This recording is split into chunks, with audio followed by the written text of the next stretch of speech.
ஆன்மீக உறவுகள் அனைவருக்கும் என் அன்பான வணக்கங்கள். இன்னைக்கு நம்ம பார்க்க போகிற பதிவு ஆடிப்பெருக்கன்று வராகியம்மன் வழிபாடை தான் பார்க்க போகிறோம். ஆடி மாதத்தில் ரொம்பவே சிறப்பு வாய்ந்ததுன்னு சொல்லப்படுறது ஆடிப்பெருக்கு. நாளைய தினம் விசேஷமான பூஜைகள் எல்லாமே நம்ம வீட்டில் இருக்கக்கூடிய பெண்கள் நம்ம செய்வோம். அதுவும் குறிப்பாக மாங்கல்ய பலம் வேண்டுங்கிறதுக்காக திருமாங்கல்யத்தை மாற்றும் வைபவமும் நாளைக்கு நடக்கும். ரொம்பவே சிறப்பு மிகுந்த நாளைய தினத்தில் செய்யக்கூடிய எல்லா நல்ல காரியங்களும் பல வெற்றிகளை கொடுக்கும் அப்படிங்கிறது ஒரு உண்மையான விஷயம். அது அனைவருக்கும் தெரிந்தது. ஆனால் வராகி அம்மனை நாளைய தினத்தில் எப்படி வழிபாடு செய்யணுங்கிறது தான் இந்த பதிவில் பார்க்க போகிறோம். ஆடி மாதம் பெண் தெய்வங்களுக்கு உகந்த மாதம். ஆடிப்பெருக்குங்கிறது பெண்களுக்குன்னு உரிய வழிபாடாக இருக்குது. நாளைய தினம் வராகி அம்மனை பெண்கள் வழிபடும் பொழுது நமக்கு பலவித நன்மைகள் உண்டாகும். அதிலும் குறிப்பாக மங்களங்கள் பெருகும்னும் கணவன் மனைவிக்கிடையே ஒற்றுமை அதிகரிக்கணும் சொல்லப்படுது. வராகியம்மன் வழிபாட்டை ஆடிப்பெருக்கு அன்று நாளைய தினம் பிரம்ம முகூர்த்தத்தில் செய்வது ரொம்ப சிறப்பு. அப்படி இல்லை அப்படின்னாக்கா மாலை 6 மணிலேருந்து 7 மணிக்குள்ளே அல்லது இரவு 8லேருந்து 9 மணிக்குள்ளே இந்த வழிபாடை செய்யலாம். காலையில் பிரம்ம முகூர்த்தத்தில் செய்ய முடியாதுன்னு நினைக்கிறவங்க 6லேருந்து 7 மணி, அதாவது காலை 6லேருந்து 7 மணிக்குள்ளே இந்த வழிபாட்டை செய்யலாம்.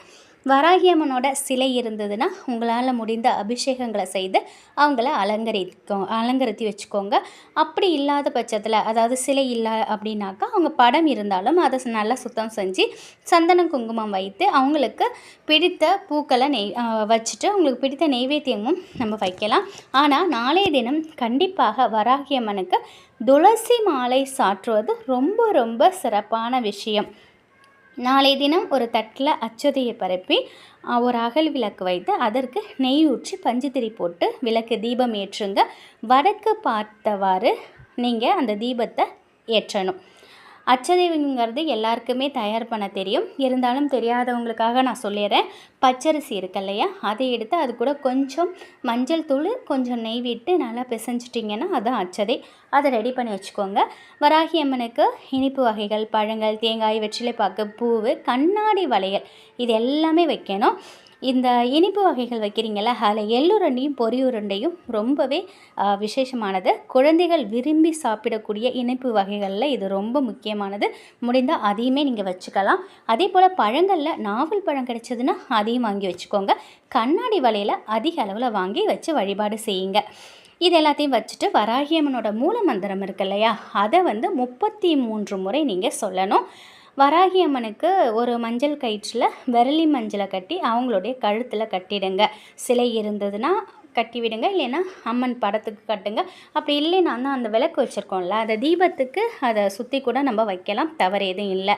இதோடு மட்டும் இல்லை, மஞ்சள், பச்சை, சிவப்பு இது போல் கலரில் ஜாக்கெட் துணிகளை வாங்கி வச்சு வராகி அம்மனை வழிபாடு செஞ்சுட்டு அந்த ஜாக்கெட் பிட்டோட கண்ணாடி வளையல், மஞ்சள் குங்குமம், இந்த பூவு, 5 ரூபா நாணயம் இதை நீங்கள் பெண்களுக்கு தானமாக கொடுக்கலாம். அதாவது சுமங்கலி பெண்களுக்கு தானமாக கொடுத்துட்டு இனிப்பு வகைகளையும் குழந்தைகளுக்கு தானமாக கொடுக்கணும். நீங்கள் தானம் கொடுக்கும்போது உங்களை விட சின்னவங்களாக இருந்தால் அவங்களுக்கு ஆசீர்வாதம் பண்ணி நீங்கள் இதை கொடுங்க.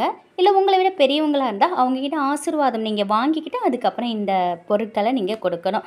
இது போன்று வராகி அம்மனை வழிபாடு செய்கிறவங்களுக்கு வராகி அம்மனுடைய அருளால் மங்களங்கள் பெருகும். அதாவது திடீர் அதிர்ஷ்டம் ஏற்படும், சகல செல்வங்களும் உருவாகும், கணவன் மனைவிக்கிடையே இருக்கக்கூடிய கருத்து வேறுபாடுகள் அனைத்துமே நீங்கி ஒற்றுமையோட சந்தோஷத்தோட நீண்ட நாட்கள் தீர்க்க சுமங்கலியாக வாழ்வாங்க. இதோட தாத்பரியம் என்னன்னாக்கா, தீர்க்க சுமங்கலி வரம் நிச்சயமாக கிடைக்கும். பெண்கள் உங்கள் கையில் பண வரவுங்கிறது அதிகரிக்கும்.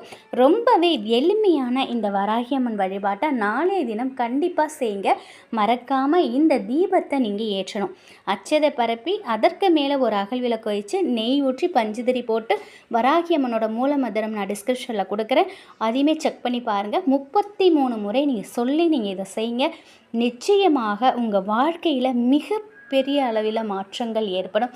ஆடிப்பெருக்கு நாளில் நம்ம எது செய்தாலும் பல மடங்கு பெருகும்னு சொல்லுவாங்க. நாளைய தினம் இதை செய்யும் பொழுது நிச்சயமாக உங்கள் வாழ்க்கையில் நல்ல முன்னேற்றங்கள் ஏற்படும். வராகி அம்மனை முழுமையாக நம்பி நீங்கள் இதை செய்யுங்க.